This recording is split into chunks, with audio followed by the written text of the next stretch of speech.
Depth of Quran YouTube চ্যানেলের সম্মানিত দর্শক শ্রোতাদের প্রতি আমি শুভেচ্ছা এবং শ্রদ্ধা জানাচ্ছি। আসসালামু আলাইকুম ওরহমতুল্লাহি ওয়া বারাকাতুহু। ডেপথ অফ কোরআন ইউটিউব চ্যানেলে বাংলা ভাষ্যে আজকে আমাদের 59তম পর্ব উপস্থাপন করব ইনশাল্লাহ। 59th এপিসোড বাংলায়। আজকে 10ই বৈশাখ 1432 বাংলা সন। আজকে 13ই এপ্রিল 2025 খ্রিস্টাব্দ এবং আজকে 23শে এপ্রিল 1425 খ্রিস্টাব্দ এবং 24শে শাওয়াল 1446 হিজরি বাংলাদেশে অনুষ্ঠিত ক্যালেন্ডার অনুযায়ী আমরা পবিত্র কোরআনে সূরা আল আরাফ থেকে তেলাওয়াত করা শুরু করেছি। গতকাল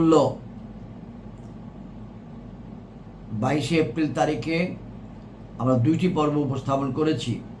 আজকে আমরা সূরা আল আরাফের 46 থেকে 65 নম্বর আয়াত তেলাওয়াত করব।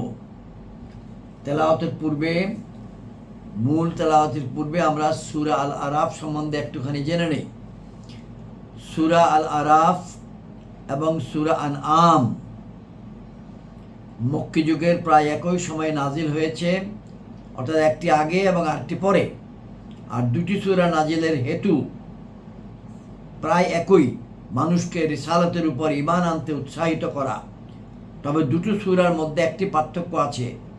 সূরা আনআমের অধিকাংশ বার্তাই মক্কার মুশরিকদের লক্ষ্য করে বলা হয়েছিল, আর সূরা আরাফে শুধু মুশরিক নয়, আহলি কিতাব অর্থাৎ ইহুদিদেরকেও উদ্দেশ্য করে বলা হয়েছে। কারণটা পরিষ্কার। যখন সূরা আরাফ নাজিল হচ্ছিল তার কিছুদিন পরেই নবীজি মদিনায় হিজরত করবেন। আর সেখানকার বড় একটা অংশ ছিল ইহুদি। তারা নিজেদেরকে আসমানি কিতাবের অনুসারী বলে দাবি করে। আর সত্যিই যদি তারা আসমানি কিতাবের অনুসারী হয় তাহলে তো কোরআনের বাণী শুনেই বুঝতে পারবে এটা আল্লাহর পক্ষ থেকে এসেছে। এই জন্য তাদেরকে আগে থেকেই সম্বোধন করে বলা হচ্ছে, রসুল আসছেন, তৈয়ারি থাকো। তিনি দাওয়াত দিলেই তা কবুল করে নেবে, তার উপর ঈমান আনবে। ওদিকে মুশরিকরা যে গোয়ার্তুমি করেই যাচ্ছিল, এর জন্য এই সূরাতে বারবার তাদেরকে সাবধান করা হয়েছে, স্মরণ করিয়ে দেওয়া হয়েছে কঠিন আযাবের কথা। সর্বোপরি সকল মানুষকে আল্লাহ তার রাসূলের উপর ঈমান আনার জন্য তাগিদ দিতেই এই সূরাটি নাজিল করা হয়েছে। এই সূরার 1 থেকে 25 আয়াতের মৌলিক কথা ছিল কোরআন অনুসরণের গুরুত্ব, আদম সৃষ্টির ঘটনা এবং ইবলিসের অবাধ্যতার ইতিহাস। 26 থেকে 45 আয়াত আমরা গতকাল শেষ করেছি। গত পর্বে শয়তানের ব্যাপারে হুঁশিয়ারি এবং আর বলা হয়েছে রসুলগণের অনুসরণ করলে ভয় নেই, আর অবাধ্যদের ঠিকানা হবে জাহান্নাম। আজকে আমরা আলোচনা করব ইনশাআল্লাহ তেলাওয়াত এবং আলোচনা 46 থেকে 65 আয়াত। এর সারমর্ম হচ্ছে জান্নাত এবং জাহান্নামের মাঝামাঝি যে একটি উঁচু জায়গা যার নাম আরাফ, সেই আরাফবাসীরা জান্নাতে যাওয়ার আবেদন করবে। আরাফবাসীরা দোজখকে দেখবে, আরাফবাসীগণ জান্নাতকেও দেখবে। এবং এই আজকের তেলাওয়াতের মধ্যে অবশ্যই কাফিরদেরকে সম্বোধন করে বলা হয়েছে। নূহ আলাইহিস সালামের প্রসঙ্গ এসেছে, আল্লাহর অবাধ্য হলে কি হবে তার প্রসঙ্গ বর্ণনা করা হয়েছে। আরাফ এই শব্দটি থেকে সূরার নাম। আমরা আরাফ সম্বন্ধে আরেকটু কথা বলবো আগামী পর্বে ইনশাআল্লাহ। আজকে যা বলেছি সেটা আগামীতে বলবো না, আগামীতে যেটা বলবো সেটা আজকে বললাম না। আমরা এখন দরুদ শরীফ পড়ছি তেলাওয়াত পূর্বে। আল্লাহুম্মা সাল্লি আলা মুহাম্মাদিন ওয়া আলা আলি মুহাম্মাদিন কামা সাল্লাইতা আলা ইব্রাহিম ওয়া আলা আলি ইব্রাহিম ইন্নাকা হামিদুম মাজিদ। আল্লাহুম্মা বারিক আলা মুহাম্মাদিন ওয়া আলা আলি মুহাম্মাদিন কামা বারাকতা আলা ইব্রাহিম ওয়া আলা আলি ইব্রাহিম ইন্নাকা হামিদুম মাজিদ। أعوذ بالله من الشيطان الرجيم بسم الله الرحمن الرحيم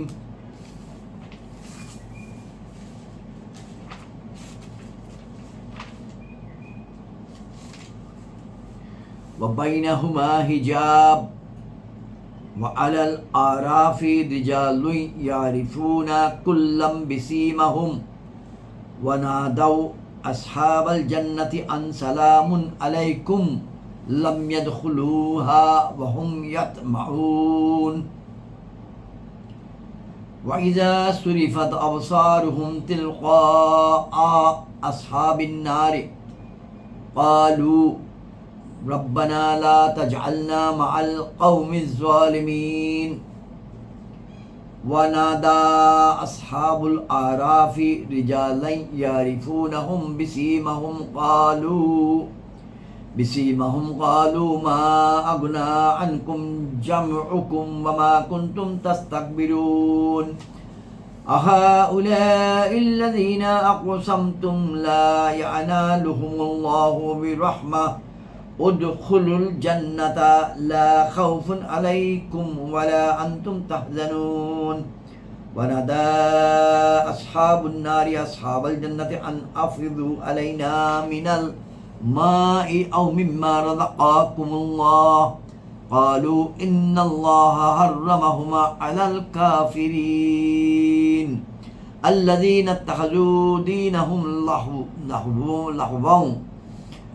لهوا ولعبا وغرتهم الحياة الدنيا فاليوم ننساهم كما نسوا لقاء يومهم فاليوم ننساهم كما نسوا لقاء يومهم هذا وما كانوا بآياتنا يجحدون ولقد جئناهم بكتاب فصلناه على علم هدى ورحمة لقوم يؤمنون هل ينظرون إلا طويلا يوم يأتي طويله يقول الذين نسوه من قبل قد جاءت رسول ربنا بالحق فهل لنا من شفعاء فيشفعوا لنا أو نرد فنعمل غير الذي كنا نعمل قد خسروا أنفسهم وضل عنهم ما كانوا يفترون إن ربكم الله الذي خلق السماوات والأرض في 6 أيام ثم استوى على العرش يغشي الليل النهار يطلبه حثيثا والشمس والقمر والنجوم مسخرة بأمره ألا له الخلق والأمر تبارك الله رب العالمين ادعوا ربكم تضرعوا أو خفيا إنه لا يحب المعتدين ولا تفسدوا في الأرض بعد إصلاحها وادعوه خوفا وطمعا إن رحمة الله قريب من المحسنين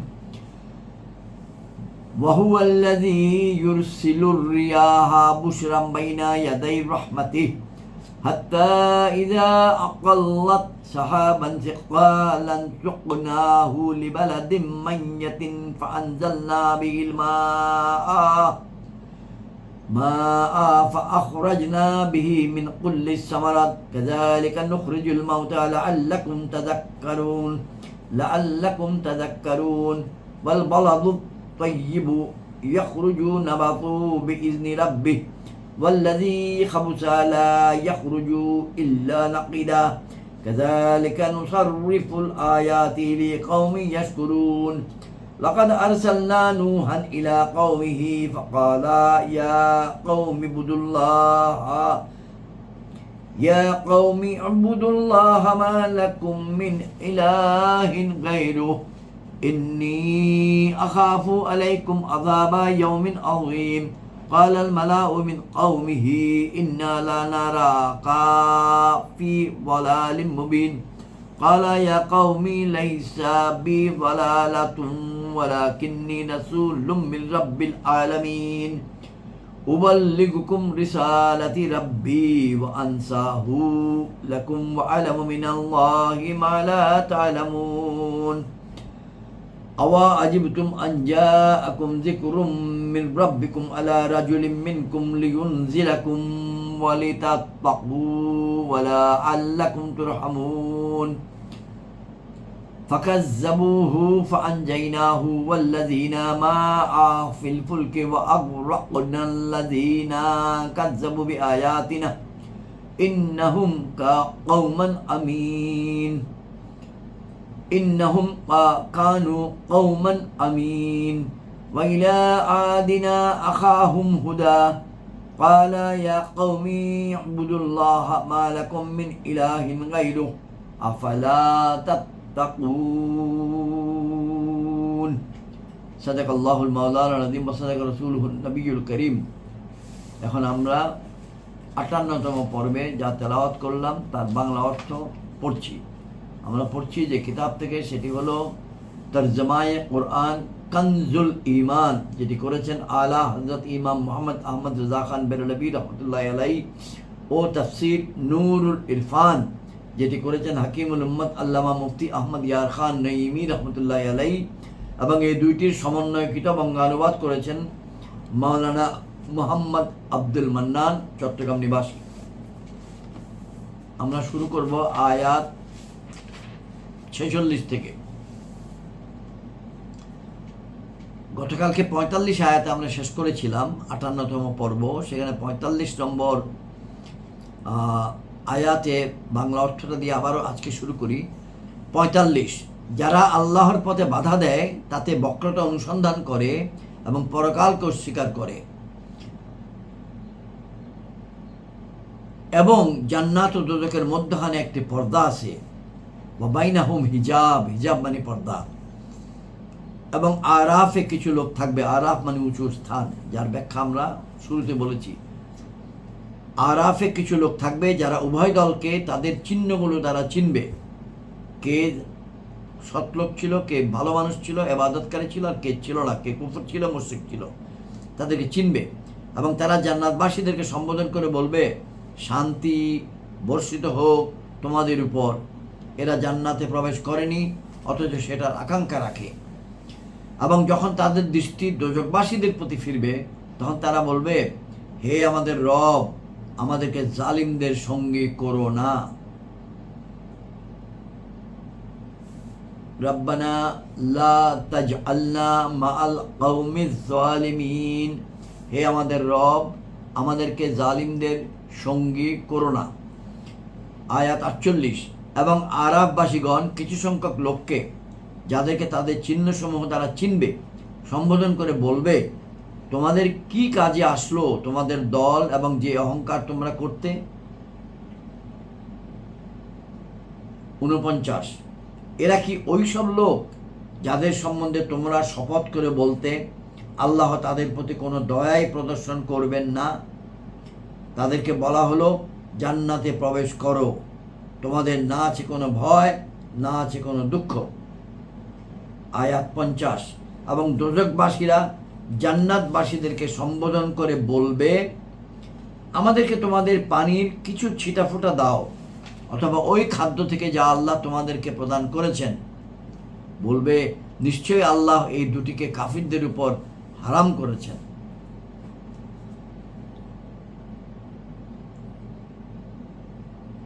একান্ন নম্বর আয়াত, যারা তাদের দিনকে, অর্থাৎ কাফির, যারা তাদের দিনকে ক্রীড়া কৌতুক বানিয়ে নিয়েছে এবং পার্থিব জীবনে তাদেরকে প্রতারিত করেছে, সুতরাং আজ আমি তাদেরকে পরিত্যাগ করব, যেমনই তারা এই দিনের সাক্ষাতের ধারণা পরিত্যাগ করেছিল এবং যেমনই আমার নিদর্শনগুলোকে অস্বীকার করেছিল।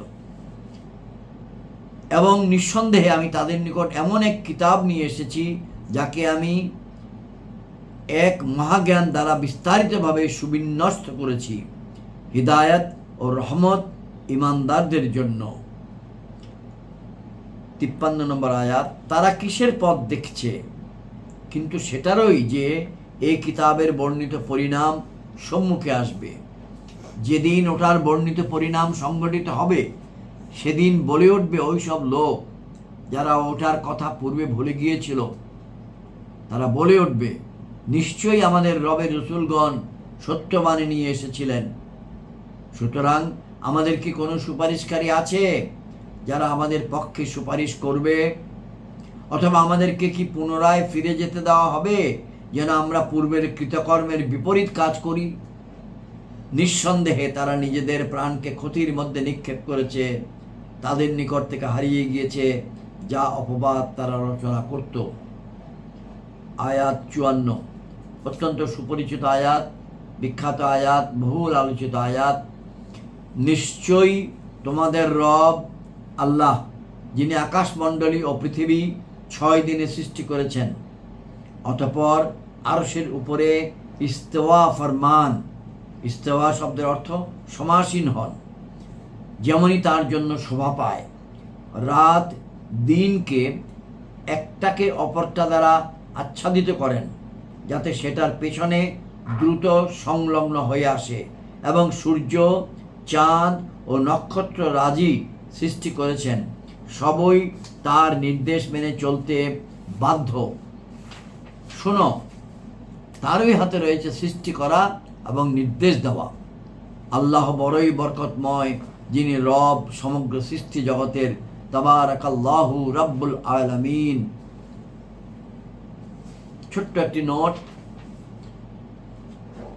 আকাশমণ্ডলীয় পৃথিবী 6 দিনে সৃষ্টি করেছেন, সেই দিন আমাদের পৃথিবীর 24 ঘন্টার দিন নয়।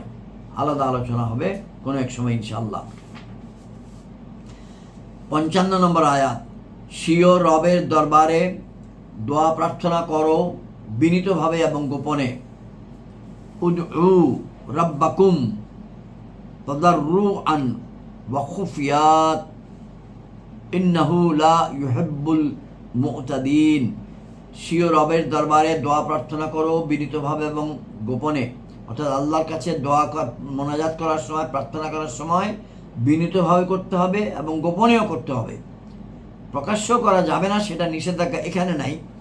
নিশ্চয়ই সীমা অতিক্রমকারীগণ তার নিকট পছন্দনীয় নয়, এবং জমিনের মধ্যে ফ্যাসাদ ছড়িও না, তাতে শান্তি প্রতিষ্ঠার পর, এবং তার নিকট দোয়া প্রার্থনা করো ভীত ও আশাবাদী হয়ে, অর্থাৎ আমি যা পাপ করেছি, গুনাহ করেছি তার জন্য ভয়ে, এবং পাপ মোচন হবে, আল্লাহ ক্ষমা করবেন এই আশা নিয়ে আল্লাহ রাব্বুল আলামিনের কাছে মোনাজাত করার জন্য এখানে আল্লাহ তাআলা শিখিয়ে দিয়েছেন। আমি ওইটুকু অংশ আবার পড়ছি। উদউ রাব্বাকুম তাদাররুআন ওয়া খুফিয়াত। আর নিচে আছে ওয়াদউহু খাউফান ওয়া তামাআন। 55 নম্বর আয়াত,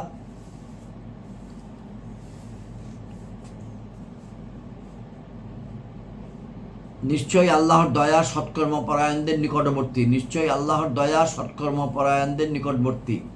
57 নম্বর আয়াত, এবং তিনিই হন যিনি বায়ুসমূহ প্রেরণ করেন তার দয়ার প্রাক্কালে সুসংবাদ শোনানোর জন্য, শেষ পর্যন্ত যখন সেগুলো ভারী বাদল বহন করে নিয়ে আসে, তখন আমি সেটাকে কোনো নির্জীব শহরের দিকে চালনা করি, অথবা তা থেকে বৃষ্টি বর্ষণ করি, তারপর তা দ্বারা বিভিন্ন প্রকারের ফল উৎপন্ন করি। অনুরূপভাবে আমি মৃতদেরকে বের করব, যাতে তোমরা উপদেশ মান্য করো। 58, এবং যা উৎকৃষ্ট জমি হয় সেটার সবুজ জাত ফসল আল্লাহর নির্দেশেই উৎপন্ন হয়, এবং যা নিকৃষ্ট সেটার মধ্যে উৎপন্ন হয়নি কিন্তু অল্প, অতি কষ্টের বিনিময়ে। আমি এইরূপে বিভিন্নভাবে নিদর্শনসমূহ বর্ণনা করি তাদের জন্য যারা কৃতজ্ঞ। 59, নিশ্চয়ই আমি নূহকে তার সম্প্রদায়ের প্রতি প্রেরণ করেছি, অতঃপর সে বলল, হে আমার সম্প্রদায়। নূহ আলাইহিস সালাম বললেন, হে আমার সম্প্রদায়, আল্লাহর ইবাদত করো, তিনি ব্যতীত তোমাদের অন্য কোনো উপাস্য নেই। নিশ্চয়ই আমি তোমাদের উপর মহাদিনের শাস্তির আশঙ্কা করছি। তার সম্প্রদায়ের প্রধানগণ বলল, নিশ্চয়ই আমরা তোমাকে স্পষ্ট ভ্রান্তিতে দেখছি। নূহ আলাইহিস সালাম বললেন, হে আমার সম্প্রদায়, আমার মধ্যে কোনো ভ্রান্তি নেই, আমি তো সৃষ্টি জগৎগুলোর রবের রসুল। 62, তোমাদের নিকট আপন রবের বাণীসমূহ পৌঁছাচ্ছি, এবং তোমাদের কল্যাণ কামনা করছি, আর আমি আল্লাহর নিকট থেকে ওই জ্ঞান রাখি যা তোমরা রাখো না। এবং তোমাদের কি এর উপর বিস্ময় হয়েছে যে তোমাদের নিকট তোমাদের রবের নিকট থেকে একটা উপদেশ এসছে তোমাদের মধ্য থেকে একজন পুরুষের মাধ্যমে, যাতে তিনি তোমাদেরকে সতর্ক করেন এবং তোমরা ভয় করো, আর যাতে তোমাদের উপর দয়া হয়। 64, অতঃপর তারা তাকে অস্বীকার করেছে। নূহ আলাইহিস সালামের সম্প্রদায় তাকে অস্বীকার করেছে। তারপর আমি তাকে ও যারা তার সাথে কিস্তিতে ছিল তাদেরকে রক্ষা করেছি। নূহ আলাইহিস সালামের সে বিখ্যাত নৌকার কথা এখানে আসছে। যারা তার সাথে কিস্তিতে ছিল তাদেরকে রক্ষা করেছি এবং আমার নিদর্শনসমূহকে মিথ্যা প্রতিপন্নকারীদের নিমজ্জিত করেছি। নিশ্চয়ই তারা ছিল এক অন্ধ সম্প্রদায়। আজকের আলোচনা শেষ আয়াত, আয়াত 65। এবং আদ এর প্রতি তাদের ভ্রাতৃ সম্পর্ক থেকে হুদকে প্রেরণ করেছি। হুদ আলাইহিস সালামকে প্রেরণ করা হয়েছিল, সেটাই এখানে আসছে।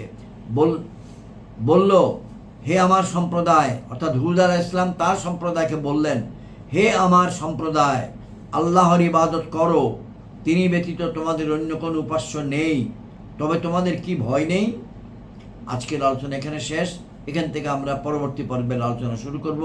আসসালামু আলাইকুম ওয়া রাহমাতুল্লাহি ওয়া বারাকাতুহু।